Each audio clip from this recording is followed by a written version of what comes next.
Recent గా 2 days back ఇండియాలో ఒక ప్లేన్ అనేది క్రాష్ అవడం జరిగింది. మనందరికీ తెలిసిందే. ఈ ప్లేన్ ఎయిర్ ఇండియాకి సంబంధించింది 171 అనే ఫ్లైట్ ఇది. ఈ ఫ్లైట్ యాక్చువల్ గా అహ్మదాబాద్ నుంచి లండన్ వెళ్తుంది. అయితే దీంట్లో టోటల్ 242 పీపుల్ ఉన్నారు దాంట్లో, with crew members and pilots తో కలిపి.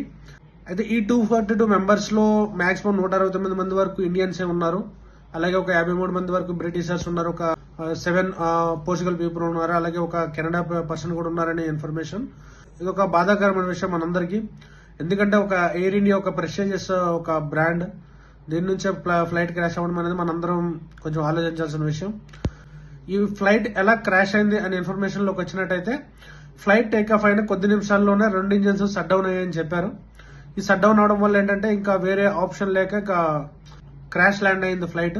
ఈ ల్యాండ్ అవుతున్న టైంలో ఒక అహ్మదాబాద్ లో ఒక మెడికల్ కాలేజ్ హాస్టల్లో పడిపోవడం, దాంతో అక్కడ కూడా ఒక సుమారు ఒక 20 మెంబర్స్ వరకు కూడా అక్కడ డాక్టర్స్ చనిపోయారని ఇన్ఫర్మేషన్. అయితే ఈ రోజు ఈ వీడియోలో నేను డిస్కస్ చేద్దాం అనుకున్న విషయం ఏంటంటే, ఒక ప్లేన్ 2 ఇంజిన్స్ క్రాష్ అవ్వడానికి గల కారణాలు ఏంటి అనే విషయం ఈ రోజు మనం డిస్కస్ చేద్దాం.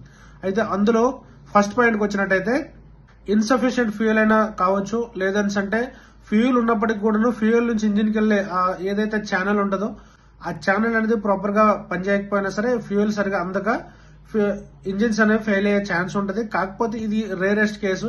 ఎందుకంటే 2 ఇంజిన్స్ ఒకేసారి ఫెయిల్ అయ్యే ఛాన్సెస్ అనేవి చాలా తక్కువ ఎక్స్పర్ట్స్ చెప్తున్నారు. ఇది ఫస్ట్ విషయం. అయితే సెకండ్ విషయంకి వచ్చేసరికి బర్డ్ హీట్ అంటే ఏంటంటే, ఇప్పుడు వెళ్తున్న ప్లేన్ కి అనమాట టేక్ ఆఫ్ అవుతున్న టైంలో ప్లేన్ కి ఇన్ కేస్ ఆ ఇంజిన్స్ లోకి కానీ పక్షులు ఏమైనా వెళ్ళినట్టయితే ఇంజిన్ అనేది ఆగిపోయే ఛాన్స్ ఉంటుంది అనమాట. ఎందుకంటే పక్షుల బ్లడ్ అనేది ఫ్యూయల్ లో కలవడం వల్ల ఏమవుతుందంటే ఇన్సఫిషియెంట్ బర్నింగ్ అనమాట. ఇన్సఫిషియెంట్ బర్నింగ్ వల్ల ఏమవుతుందంటే ఇంజిన్ అనేది క్రాష్ అయ్యే ఛాన్స్ ఉంటుంది అనమాట. ఇది సెకండ్ విషయం. థర్డ్ విషయంకి వచ్చేసరికి ఎన్విరాన్మెంటల్ కండిషన్స్.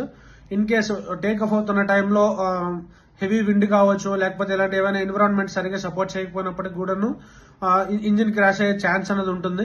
ఇది థర్డ్ విషయం. ఫోర్త్ విషయంకి వచ్చేసరికి ఏంటంటే, ఏమైనా హెవీ మెటల్స్, అంటే ఇప్పుడు రాకెట్ లాంచింగ్ టైంలో ఏమైనా కొన్ని మెటల్స్ అనేవి పడతాయి కదా, ఈ పడే మెటల్స్ అనేవి ఫ్లైట్ టేక్ ఆఫ్ అవుతున్న టైంలో ఇంజిన్స్ కి ఏమైనా స్టక్ అయ్యే ఛాన్స్ ఉంటే దానివల్ల కూడాను ఇంజిన్ అనేది స్టక్ అయ్యే ఛాన్స్ ఉంటుంది.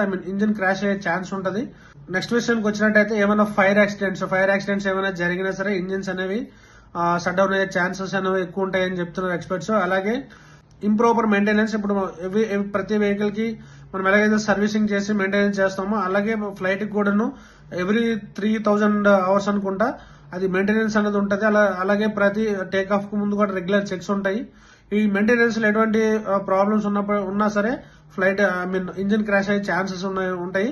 వీటన్నిటితో పాటు నెక్స్ట్ లెవెల్ ఏంటంటే టెర్రర్ అటాక్స్ అనమాట. టెర్రర్ అటాక్స్ ఎట్లా అంటే, ఇన్ కేసు ఎవరైనా ఫ్లైట్ హైజాక్ చేసి ఆ ఫ్లైట్ ని కూల్చాలనే ప్రయత్నం చేశారనుకోండి, 2 ఇంజిన్స్ షట్ డౌన్ చేసి ఫ్లైట్ ని కూల్చే ప్రయత్నం చేయొచ్చు. ఇది కూడా ఒక రీజన్ గా చెప్పొచ్చు. అయితే ఇందులో నాకు ఒక టూ థింగ్స్ నేను మాట్లాడదాం అనుకుంటున్నా. అందులో ఏంటంటే, రీసెంట్ గా ఆపరేషన్ సింధూర్ అనేది జరిగింది మనకి పాకిస్తాన్ కి. ఇది కూడా ఒక ఎజంప్షన్, ఇది కరెక్ట్ అని నేను చెప్పను. ఈ ఆపరేషన్ సింధూర్ తర్వాత ఏమైనా ఈ టెర్రర్ గ్రూప్స్ అన్ని కలిసి ఏమైనా ఈ ప్లాన్ చేసాయా అనేది ఒక ఎజంప్షన్. సెకండ్ విషయానికి వచ్చేసరికి ఏంటంటే, ప్రస్తుతం ఎయిర్ ఇండియా అనేది టాటా గ్రూప్ కంట్రోల్ లో ఉంది. కాబట్టి ఏంటంటే, గవర్నమెంట్ కి ఫేవర్ గా ఉండే కార్పొరేట్స్ ఎవరైనా సరే ఈ కాంట్రాక్ట్ ని వాళ్ళ అండర్ లోకి తీసుకోవాలి అనుకుంటే డైరెక్ట్ గా అది క్యాన్సిల్ చేయనివ్వరు. ఎందుకంటే టాటా గ్రూప్ అనేది చాలా పెద్దది. కాబట్టి ఏంటంటే చాలా పెద్దది, అలాగే ఒక ట్రస్టెడ్ కంపెనీ అనమాట. కాబట్టి ఏంటంటే డైరెక్ట్ గా దాన్ని తీసుకోలేరు. ఓకే, అలా తీసుకోలేని పక్షంలో ఏం చేస్తారంటే, ఈ పర్టికులర్ సర్వీస్ అనేది కరెక్ట్ గా మెయింటైన్ చేయట్లేదు అని చెప్పేసి ఒక బ్యాడ్ రిమార్క్ చేసి వాళ్ళ నుంచి కాంట్రాక్ట్ అనేది రివర్ట్ బ్యాక్ చేయడం. ఓకే, అంటే ఇలాంటివి ఎవరు చేస్తారంటే, ఆల్రెడీ ఈ ఫ్లైట్ మెయింటెనెన్స్ ఈ సెక్టర్ లో ఎవరైతే ఇండియాలో బిగ్గెస్ట్ కార్పొరేట్స్ ఉన్నారో, అంటే గవర్నమెంట్ కి ఫేవర్ గా, వాళ్ళు ఏమైనా ఇటువంటి అటాక్స్ చేసే ప్రయత్నం చేయొచ్చు. అంటే ఈ 2 విషయాలు నేను అనుకున్నవి. కాకపోతే ఏంటంటే, ఆల్రెడీ పాకిస్తాన్ కి మనం ఇచ్చే సరైన సమాధానంతో వాళ్ళు ఇంత తొందరగా రియాక్ట్ అవుతారని నేను అనుకోవట్లేదు.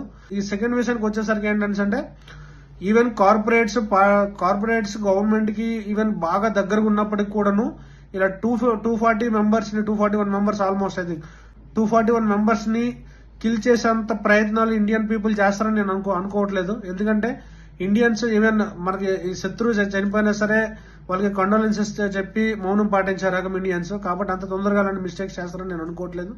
కాకపోతే ఏంటంటే నా ఎజంప్షన్ ఏంటంటే రీసెంట్ గా యూట్యూబ్ లో వీడియోలు కావచ్చు లేకపోతే న్యూస్ ని ఫాలో చేస్తే నాకు అర్థమైంది ఏంటంటే 2 ఇంజిన్స్ అనేవి ఒకేసారి షట్ డౌన్ అయ్యే ఛాన్సెస్ అనేవి చాలా రేరెస్ట్ ఆఫ్ కేసు అది.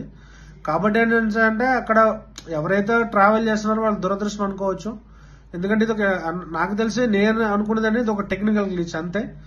నాకు తెలిసి ఇది సెకండ్ ఈవెంట్ వరల్డ్ లో. ఇంతకు ముందు జరిగింది ఒకటి, అది అమెరికా సమ్ వేరే కంట్రీ నాకు కరెక్ట్ గుర్తులేదు. దాని మీద సుల్లి అని ఒక మూవీ కూడా వచ్చింది. ఆ కేసులో ఏంటంటే 2 ఇంజిన్స్ లో కూడా బాడీ హీట్ అవడం వల్ల అది ఒక రివర్ లో దాన్ని ల్యాండ్ చేస్తారు ఫ్లైట్ ని. కాకపోతే ఇక్కడ పాసిబిలిటీ లేక ఫ్లైట్ అనేది డైరెక్ట్ గా జనరల్ పబ్లిక్ మీద పడిపోవడంతో ఇంకా చాలా వరకు లైఫ్ లాస్ అయింది. కాబట్టి ఇది నేను అనుకున్న అనాలిసిస్. మీకేమనిపించింది అనేది కామెంట్లో చెప్పండి.